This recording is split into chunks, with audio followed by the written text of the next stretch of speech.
पण आज या राहत्या तालुक्यामध्ये आणि शिर्डीमध्ये कधी अशी प्रखर भूमिका घ्यायची भैया गरजच पडली नाही। मी तुम्हाला या गोष्टीचं 2 उदाहरणं देतो। राहत्यामध्ये आज मुस्लिम समाजाने त्या ठिकाणी नगर मनमाड रोडवर नगर मनमाड रोडवर अतिक्रमण करून तुम्ही जे काही थडगे म्हणतात, मला माहित नाही काय अर्थ आहे त्याचा, तिथले असलेल्या मस्जिदीची दार कंपाऊंड नगर मनमाड हायवे पर्यंत आहे। काही त्यांनी स्ट्रक्चर बांधले, मला म्हणणं मान्य। आम्ही एक मीटिंग घेतली आणि सांगितलं हे निघालं पाहिजे। 2 दिवसामध्ये त्यांनी सगळ्यांनी ते मागे काढलं आणि रस्ता होऊ दिला। हे या राहत्या तालुक्याची ओळख आहे।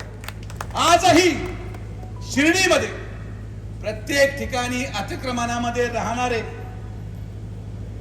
मुस्लिम समाजाचेच लोक भैया एक मीटिंग घेतली, सगळ्यांनी आपलं अतिक्रमण काढलं आणि मी जी जागा दिली तिथे राहायला गेले। हे शिर्डी शहर आहे। परिस्थितीनुसार निर्णय घ्यावा लागतो।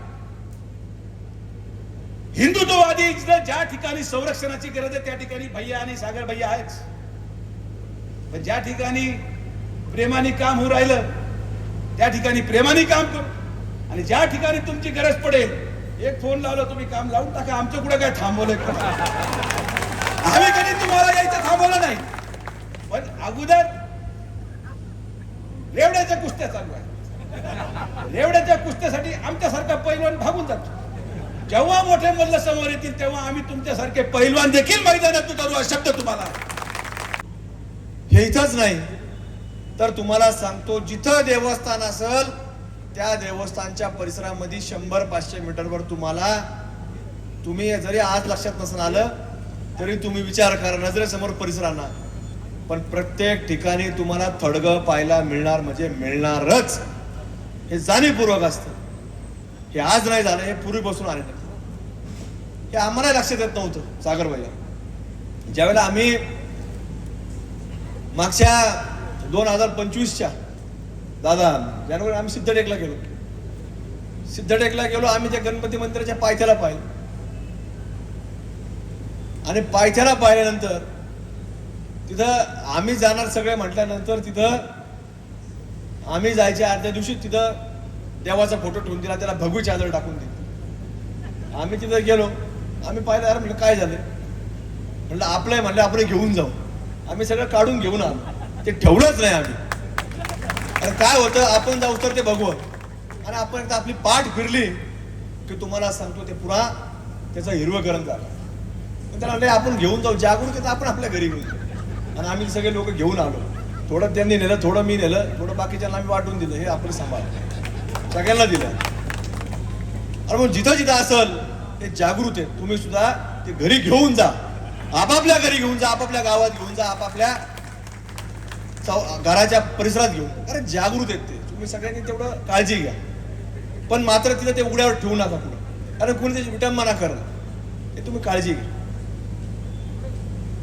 हे झालं थडग्यांचं। आमचा प्रेमाने हळूहळू खेळ खंडोबा चालू आहे।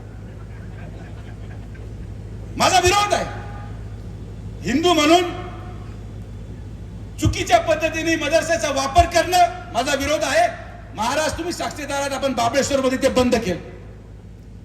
बाबळेश्वर मध्ये एक छोटासा मदरसाची उभारणी झाली आणि तिथं परवानगी मीच दिली, मी मान्य करतो, पण हळूहळू जेव्हा 200 लोक झाले तेव्हा महाराजांनी माझ्याकडे तक्रार केली, आपण एका दिवसात सगळं बंद करून कुलूप लावून तो पूर्ण रस्ता बंद करून टाकला।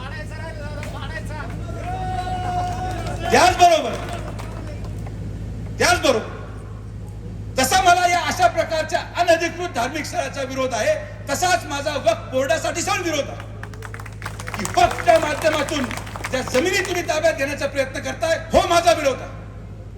शिर्डीमध्ये श्रीराम नगर मध्ये जात असताना मस्जिदीच्या बाहेर नमाज संपल्यानंतर गर्दी करून थांबणं किंवा रात्री वेळ अभावी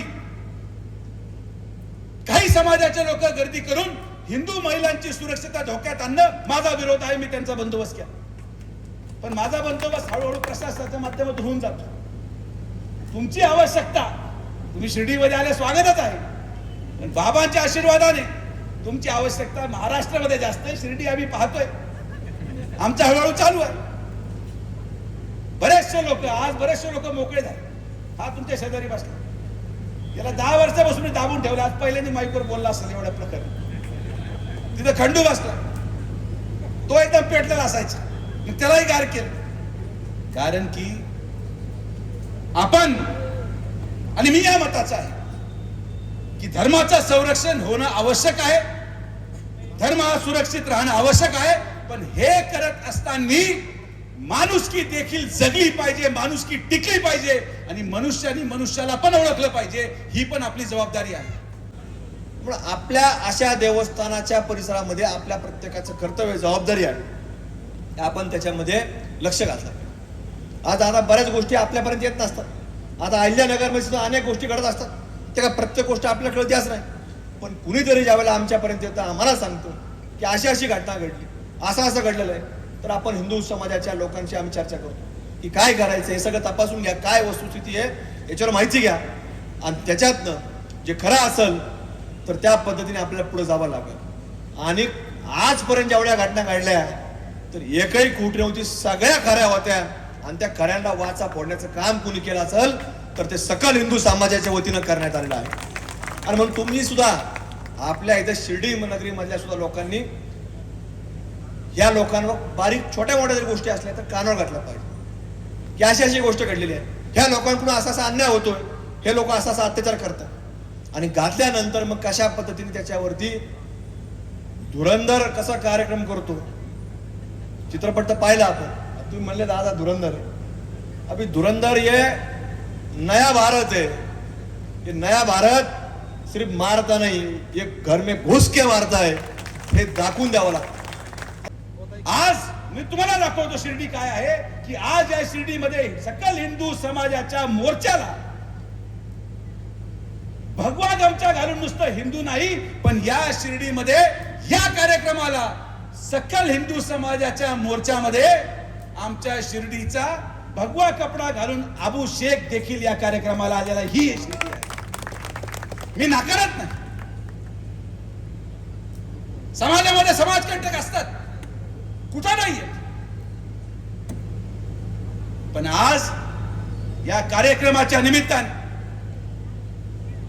आणि मी सगळ्या आमच्या हिंदुत्ववादी मुलांना सांगतो, आमच्या तालुक्यातला सांगतो, जिल्ह्यातला सांगतो की जिथं जिथं चूक असेल, जिथं जिथं धर्मांतराचा प्रकार घडत असेल, जिथं जिथं लव जिहाद घडत असेल, तिथं तुम्हाला माझा येऊन तक्रार करायची गरज नाही. पहिलं तो ठोका बंदोबस्त करा आणि मग माझ्याकडे या, मी तुम्हाला संरक्षण देतो. पण नुसती एकतर्फी भूमिका घेऊन चालणार नाही भैया.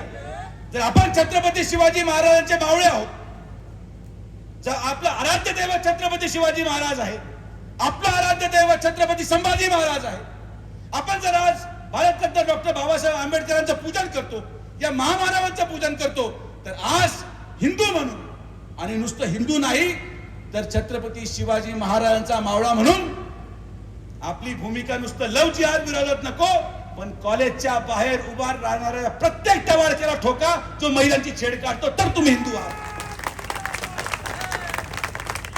हिंदू म्हणजे फक्त मुसलमान शोधून हाणायचे नाही. जो कोणी आपल्या आई बहिणीची छेड काढेल, मग तो हिंदू जरी असला तरी त्याचा बंदोबस्त करायचं काम सकल हिंदू समाजाने केलं पाहिजे. हिंदू समाज जमा झाला कारण त्या गावामध्ये जवळपास 1,500 जिहादी आहेत. आणि आपले लोक फक्त ते सारखं सांगायचे की 140 आहे. म्हणजे आम्ही काल गेल्यानंतर आम्हालाही सांगायचे 140. आणि मग त्या सगळ्या लोक जमा होऊन त्यांनी तिथं गावामध्ये प्रवेश केला. प्रभू रामचंद्राच्या नावाने घोषणा दिल्या,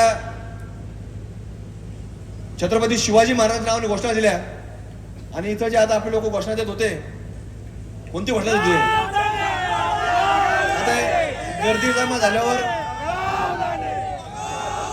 आता गर्दीमध्ये अशा घोषणा तिथे काही लोकांनी दिल्या असतील. मग त्या पोलिसांनी त्या, जसं तुम्ही सांगितलं सागर भैया, की आपल्याच लोकांना टार्गेट करायचं, तिथं तसा प्रकार घडला का बीड जिल्ह्यात. तिथं पोलिसांनी गोमांस टाकलं, रक्त टाकलं. त्यातला किती आरोपी अटक केले? एकच माणूस. आणि त्याचं वय माहिती किती होतं?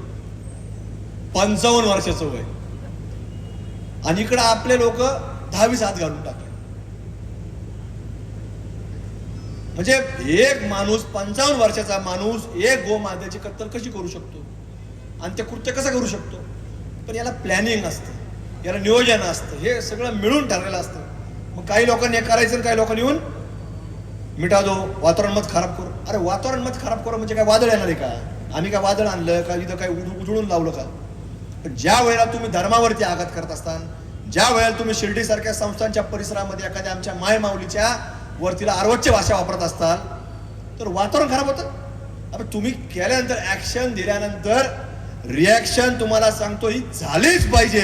जर रिॲक्शन नाही तर आपल्याला तुम्हाला सांगतो या छत्रपती शिवाजी महाराजांचे मावळे म्हणून घेण्यामध्ये सुद्धा तुम्हाला सांगतो उद्याची पिढी तयार होणार नाही. त्यामुळे आपल्या सर्वांना विचार करावा लागणार. ज्या ज्या वेळेला असा कुठला हात हा उठल आपल्या धर्माच्या विरोधामध्ये, एखादा जवळ यायचा प्रयत्न करत असेल तर लक्षात ठेवा की तो हात परत गेला नाही पाहिजे, त्याचा शाहिस्त खानाच झाला पाहिजे. हे आपल्या प्रत्येक व्यक्तीने लक्षात ठेवलं पाहिजे. पण ही गोष्ट तितकी सत्य आहे की ज्या मुलाला अटक झाली, जर कोपरगावमध्ये मिरवणूक निघत असेल तर मी पोलिसांच्या ठिकाणी आदेश देतो की या माणसाची पण मिरवणूक या शिर्डीमध्ये झाली पाहिजे. कारण की ही दहशत लोकांमध्ये बसते, ही दहशत लोकांमध्ये बसते. अशा प्रकारच्या कृत्याच्या विरोधात ही भूमिका घेतली पाहिजे. मग जसं तुम्ही आता मगाशी म्हटले की कोपरगाव मध्ये आपल्या लोकांनी दिंड काढली तर काढली, हरकत नाही. आता MCR झालाय, ते आल्यावर तुम्ही करा, 4-2 जण करा. प्रशासन नाही केलं, आपल्या भगव्याधारी लोकांनी करा, पण करा. हे तुम्हाला विनंती करतो मी. काय होत नाही.